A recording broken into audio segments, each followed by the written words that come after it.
What is going on, beautiful people? Welcome to another episode of the Narcissist Code. I'm your favorite self-aware narcissist, Mr. Lee Hammock, better known as Mental Healness, across all social media platforms. This is your first time seeing my face or hearing my glorious voice. I'm a diagnosed narcissist, and I use my platform on social media to raise awareness for NPD, get more people into therapy, and also validate the victims, survivors, and thrivers of said disorder, said traits, and things like that. Today's episode is going to be about the top 3 phrases that I've heard when dealing with narcissistic toxic relationships with narcissistic toxic people and things like that. The top 3 phrases I've heard since I do my one-on-ones over Zoom and things like that, where I do kind of like coaching perspective or whatever. But these are the top 3 phrases that I've heard. And I'm gonna put them in order. I'll put them in order. So the top phrase that I hear when I'm talking to survivors or other narcissistic people or whatever is the number one phrase. Can you guess what it is? The number one phrase is, we were on and off. The relationship was on and off over a certain period of time, y'all. On and off, breakup, makeup, whatever. The relationship was on and off. And I always ask people, when they tell me that's like, what causes the offs? You know what I mean? I'm not worried about the on. I know the ons require the Hoover happens, whatever. I get that part. What causes the offs?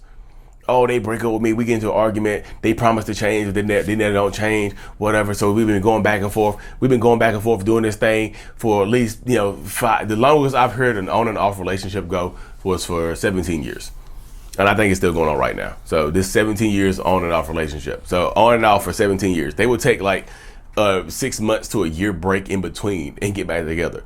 They go date other people. I think one of them had a kid by somebody else and they get back together. The other one have a kid by somebody else, get back together. It was on and off for 17 years. I think it's back on right now. Focus on what causes the offs. What is causing the offs? That's why I was just curious. Like, what causes the off? Why y'all going off so much? Focus on that. Y'all focus on the ons. The on, I don't really care about the Hoover. What are you believing? What are they saying? Words over actions, all that stuff. What causes the off periods? Focus on that. If it's the same thing over and over and over again causing the off periods, it's time to dip out, y'all. Understand that dynamic, because they should, a narcissistic person, if they understand that they can get you back, they'll shut the relationship down the same way every single time. It'll be 2 or 3 weeks of good behavior, and then all of a sudden they'll start to disconnect from you. Oh, they don't respond as quickly as they used to. Oh, there's no more affection. Oh, there's no more love. Oh, they ghosted me. If somebody ghosts you and you let them come back into your life, buckle up, because they're gonna feel like you deserve it. They go 6 months without talking to you and they come back with some bullshit. I'm sorry, I was just so busy. If y'all believe that, I don't know what to tell. I don't know what to tell you. I really, truly don't. We were on and off. Y'all, the on and off, that's what gets you addicted to these people. The back and forth, the up and down, the roller coaster of emotions, that's what gets you addicted to these toxic ass relationships. That's what makes it harder to leave these toxic relationships, because it's on and off, up, down, left, right, side to side. I'm sounding like I'm making up a dance right now, don't I? I'm just like, y'all do the on and off, up, down, left, right, side to side. You may it's like I'm doing a little dance or something like this. It's not a dance. If it is a dance, it's a horrible electric slide combination mixed with the boop, scoot, and boogie. I don't know, y'all. The on and off periods get you addicted to this toxic ass relationship, the makeups and breakups, because the makeup sex, the makeup cheek clapping, it probably blows your mind and releases all kind of endorphins and stuff that gets you addicted to these toxic ass people. And I'm just like, damn, y'all, come on. Like, if it keeps going on and off, keep it off, y'all. On and off is not healthy at all. It's just like you don't have there's no consistency right there. The only thing consistent about an on and off relationship is that it's inconsistent. The inconsistency is the consistency of the relationship. And that is backwards as hell, y'all. That's what I'm just telling you. If it keeps going off, keep the lights off. Turn the lights of this relationship off. Turn the power, unplug the power, unplug it from its power source, y'all. And you are the power source. You see what I'm saying? You have to understand that dynamic and empower yourself. Okay, part 2. Number 2, the second most repeated phrase when I'm talking to survivors and people dealing with narcissistic people. I thought I was going crazy. I thought I was crazy. I feel crazy sometimes. Thank you for validating me. Something along those lines right there, y'all, which really just implies to me, which the implication I get from that is that you are a victim of emotional abuse or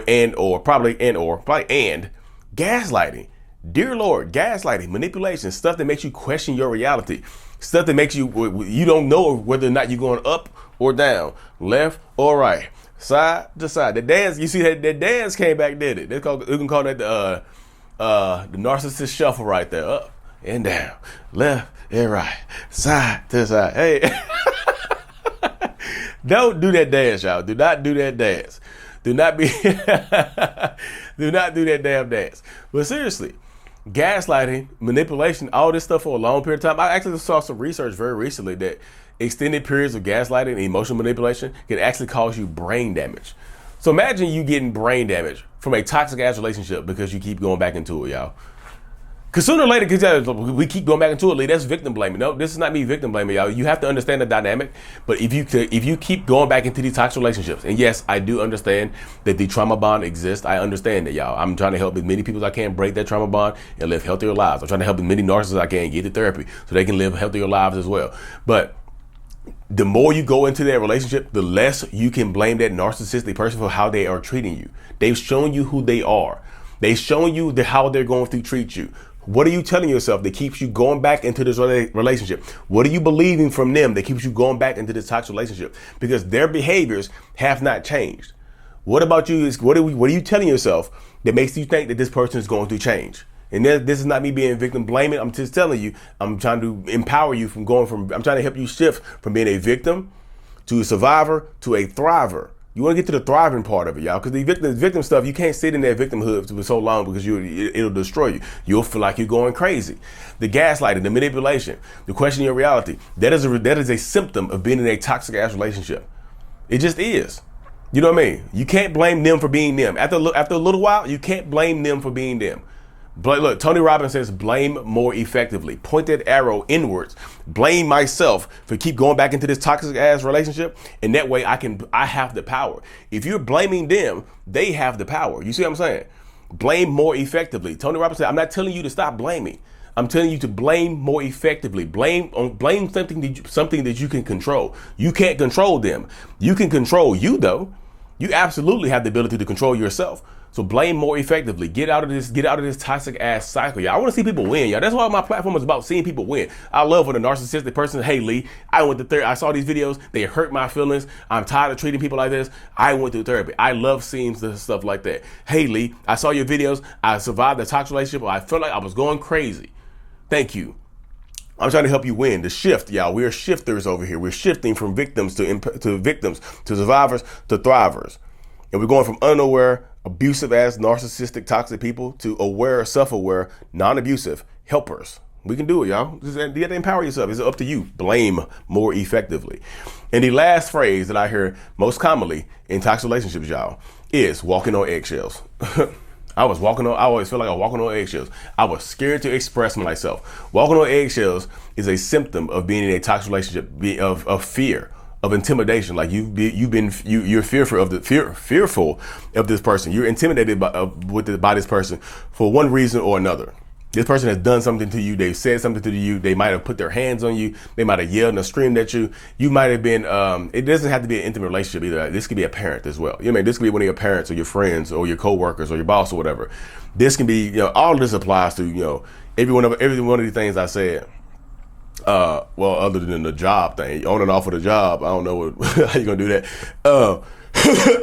But if you're walking on eggshells where you feel like you cannot express yourself, that is a sign that you might be in a toxic ass relationship. You a fear of expression, a fear of voicing your opinion, a fear of trying to validate your emotions, a fear of trying to hold this other person accountable, a fear of doing anything that you don't want, anything that you want to do, is walking on eggshells. You know what I mean?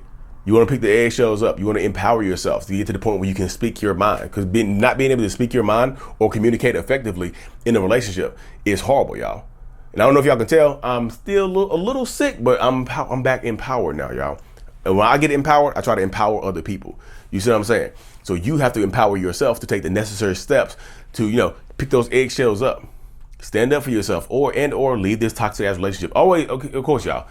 Always use discretion, because some of these people are dangerous as hell and they might take your life. They might put you on the milk carton. You know what I mean? Is it worth being on the side of a milk carton to stay in a toxic ass relationship? You know what I mean? Be safe and protect yourself, y'all. I'm just being dead serious. Some of these people are scary as hell. They will harm you or whatever. Walking on eggshells is a sign, or being scared to voice yourself is a sign that you're in a toxic relationship. And this doesn't necessarily mean that person is a narcissist. They could be something else. They could be a psychopath. You know what I mean? But anyways, y'all, like and subscribe for more. If you listen to this on Apple Music, Spotify, whatever, hit that 5 stars for me. I have to hop on a one-on-one right now. Anyways, y'all, thank you. Mental Illness is out. Peace.